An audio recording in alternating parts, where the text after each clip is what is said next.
Dans Genèse chapitre 35, le verset 22, Ribin alla coucher avec Bila qui était la concubine ou la femme de son père Jacob. Et lorsque Jacob a été informé, il garda le secret.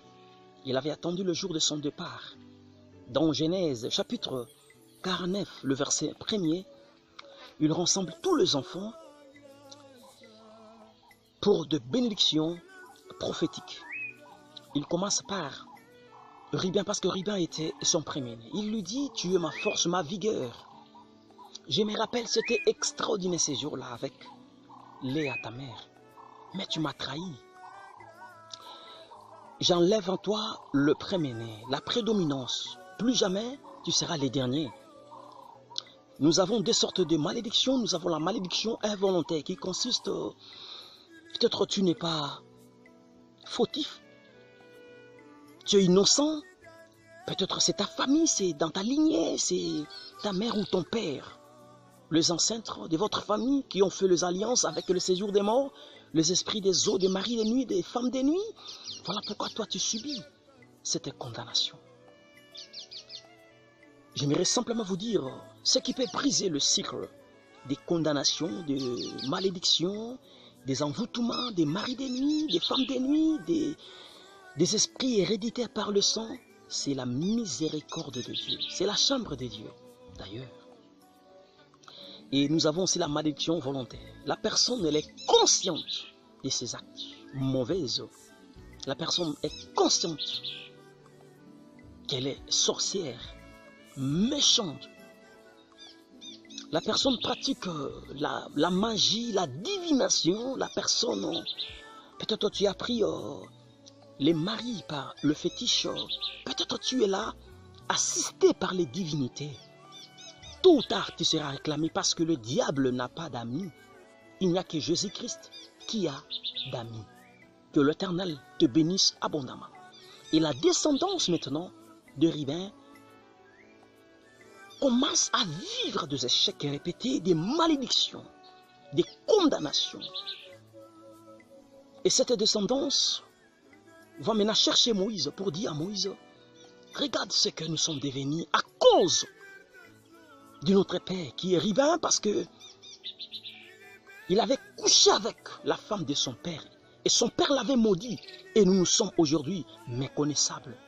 Nos frères réussissent, nos frères sont bénis dans les mariages, dans le ministère, dans les affaires, dans des relations, mais nous sommes amoindris et nous sommes pauvres, nous sommes bercés par les ténèbres. Il n'y a que des cantiques de lamentation, il n'y a que des cantiques de pleurs, de misère dans notre histoire. Moïse, il devait mourir. Dans Deutéronome 33, le verset 6, Moïse maintenant, il prononce des paroles sur Ribin. Il dit Ribin, que Ribin vive, que ces peuples soient encore nombreux. Ce qui veut dire que Ribin vivrait une limitation d'âge et l'esprit de la pauvreté. Jacob représente votre père, votre famille qui t'a maudit. Sur le sang de votre famille t'a maudit. Le sang de Jésus-Christ est béni aujourd'hui au nom de Jésus-Christ. Si tu as été maudit par les esprits des malchances, par les esprits des ténèbres, par les esprits des maris des nuits, par les esprits des envoûtements, par les esprits des échecs à répétition, que le sang de Jésus-Christ a vaincu les diables, te bénisse abondamment. Parce qu'il est écrit dans Jean chapitre 1, le verset 12 à 14, à tous ceux-là qui ont reçu Jésus, il leur a donné le pouvoir de devenir enfants de Dieu, lesquels ne sont pas nés du sang ni de la volonté de la famille, mais de la volonté du Dieu très haut.